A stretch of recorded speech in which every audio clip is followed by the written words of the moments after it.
이번 이야기는 노래 부르는 머리. 저는 어머니께서 어렸을 때부터 노래를 시키셨어요. 저희 아버지 가족들 전부가 음치였기 때문이라는데요. 태교에서 노래를 항상 가르쳐 주시다가 초등학교 3학년 때 시합 창단에서 오디션을 보고 입단하게 되었어요. 그때부터 고등학교 3학년 때까지 소프라노, 메조, 엘토를 할 정도로 오랫동안 다녔어요. 고등학교 3학년 엘토였을 때 시절이에요. 고3이라고 한다면 대학 입시로 바쁠 시기인데도 저르고 졸라서 다녔었어요. 왜냐하면 노래를 부르면 왠지 모르게 마음이 편해져서 기분이 좋았었거든요. 단장님이 부득이한 사정으로 다른 분께 단장을 넘기시고 가셨을 때 연습실도 사라졌어요. 공군 건물에서였는데 시민회관 지하에서 하기로 했었을 때의 경험입니다.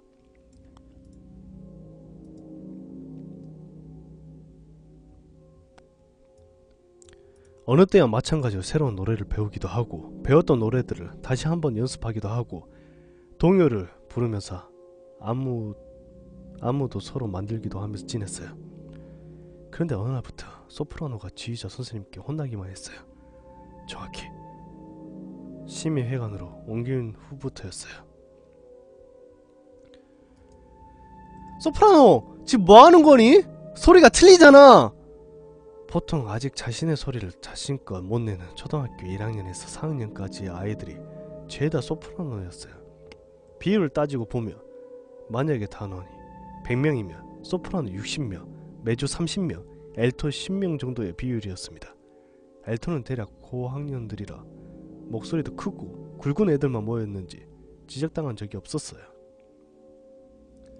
아직 어린이 맨날 떠들고 딴짓하는 소프라노 있지만 그래도 하이 소프라노를 하는 저의 여동생 친구는 엄청 목소리도 좋고 잘하거든요.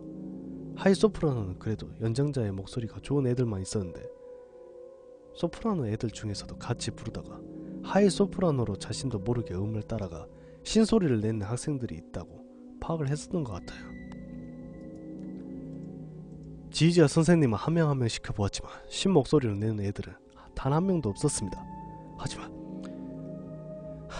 또 틀렸어. 아 요새 왜 그러니? 에이야 딴 데 보지 말고 주위 음을 들어. 소프라노가 혼나는 동안 저나 메조 애들은 소곤대면서 수다를 떨다가 파트 연습을 하거나 했지요. 그런데 저 같은 경우에는 소프라노에서 같이 노래를 부를 때 맨 뒤쪽에서 고막을 찢을 듯한 목소리가 난다는 걸 알았어요. 소름이 돋을 정도로 꺼름칙한 목소리를요. 아니 목소리인지 아니면 계음인지 알 수가 없었어요.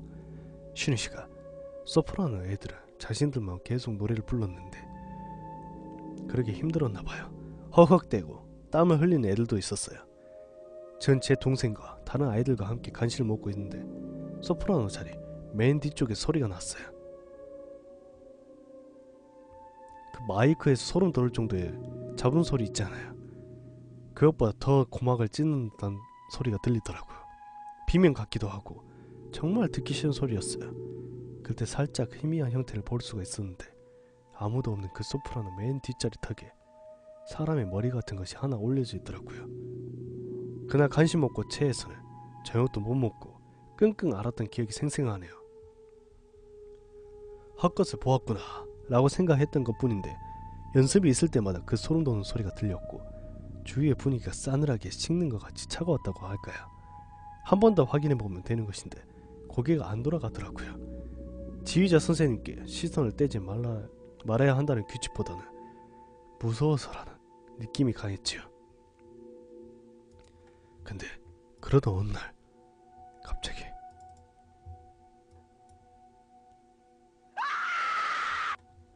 합창단 연습을 위해서 시민회관 현관 앞에 다다를 때의 일이었어요. 바로 문 너머에서 합창단 단원에 한 명이 뭔가 겁에 질려서 울고 있더라고요. 저는 놀라서 달려갔죠. 혜영아 왜 그래? 언니 얼굴 없는 사람이 무대 안으로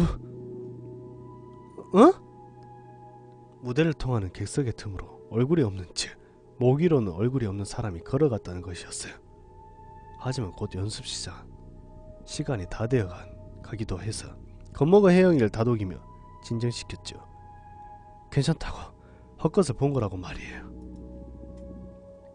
그날 연습 때 소프라노 애주 한 명이 저를 부르는 바람에 시선이 돌아갔을 때 보고야 말았죠. 여자의 얼굴을 말이에요. 모기로 잘린 모기라 그런지 목소리는 안 나오고 괴이한 소리를 내면서 저희들과 함께 노래를 부르고 있었는데 얼마나 꺼림칙한지 무슨 좀비가 노래를 부르는 것 같은 모습 같다고 해야 할까. 영화 미이라에서 나온 미이라 같기도 했어요. 그 뒤로 단원들 몇 명도 보았다는 소문이 나기 시작했을 때 저희 합창단의 정기 연주회가 열렸습니다. 리허설을 한답시고 단복을 갈아입고 무대를 보고 있는데 혜영이가 보았다는 것을 보았어요. 모기의 얼굴이 없는 몸체가 뚜벅뚜벅 걸어와서는 한 손에는 지휘봉을 휘두르며 지휘하는 모습을 말이죠. 목은 피아노 위에서 노래를 부르고 있었습니다. 제가 대학교에 가면서 합창단을 다니지 않게 되었지만 제 여동생에게 여러가지 이야기를 들었습니다. 연습실을 바꾸었다고 하네요. 그 뒤로는 그 잡음이 안 들린다고. 또 아주 예전에 시민회관이 세워지기 전에 노래하던 여자애가 사고로 목이 잘려 죽었다는 말도 있었고요. 하지만 그 귀신을 가끔 봐야 하는 단점이 있었습니다. 제 동생이 연주회를 하게 되면 보러 가잖아요. 장소는 언제나 시민회관. 그곳에서 지휘자 선생님과 함께 지휘하는 얼굴 없는 귀신과 피아노 위에서 노래를 부르는 여자의 머리가 보입니다. 잘 부르는지 못 부르는지는 모를 정도로 소름 끼칠 목소리를 말이죠.